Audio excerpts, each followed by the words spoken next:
Hello, my name is James Elliott, and what I'm about to say to you is going to be somewhat difficult for me, but I feel that it has to be said.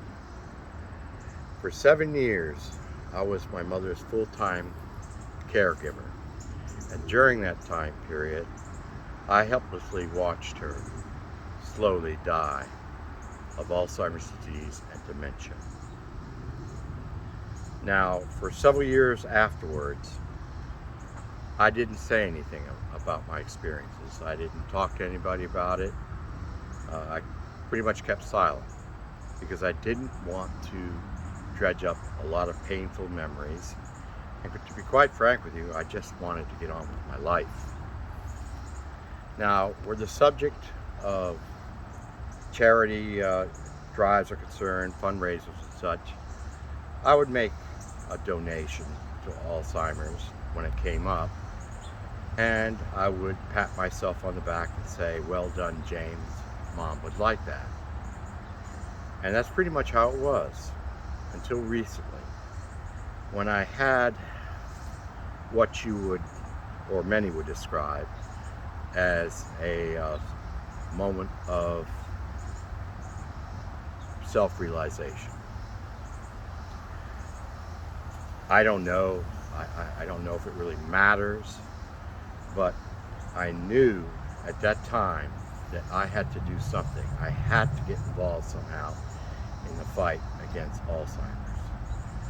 I also thought of it as being some sort of reckoning between my feelings that I had at the time and my mother and my memories.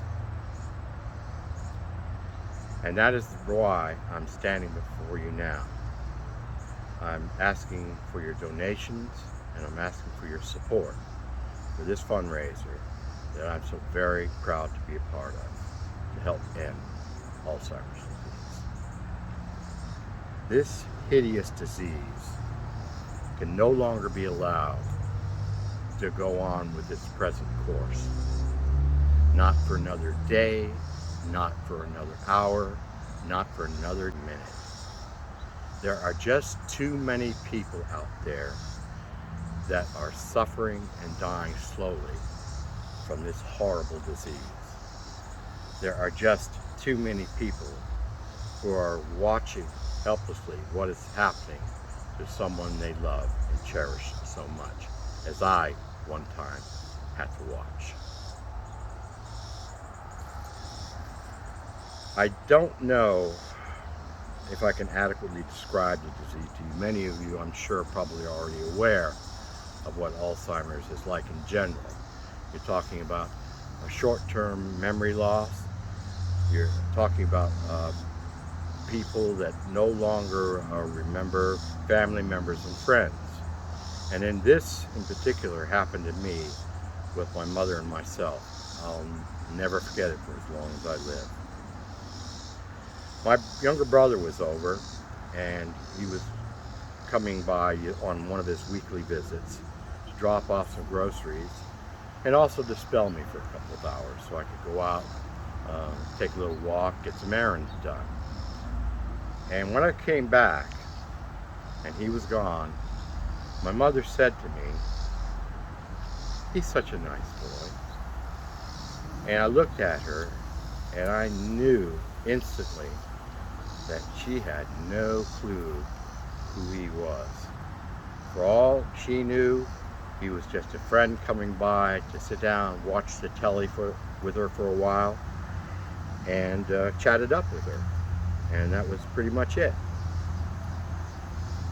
So I looked at her and I said, "Yes, Mom, he is a nice boy." But what I really wanted to say was, "Mom, he's your youngest son. He's my brother. Don't you recognize him?" But I couldn't do it. I just couldn't do it because I knew if I did that it would upset her and she would get angry and suspicious. So I kept my mouth shut and I just let it go. And I hoped that maybe the next time she saw him, she would recognize him. One of the other things I really despise about Alzheimer's disease is the fact that it strips you of your human dignity because you're no longer in control of your bodily functions. And this is another thing that happened with my mother towards the end.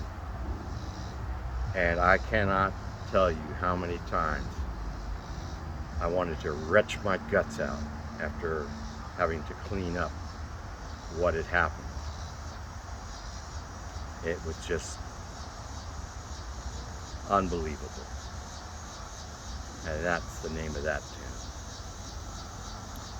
So again, I'm asking you, please donate what you can, when you can, to help support this fundraiser to put an end to Alzheimer's disease.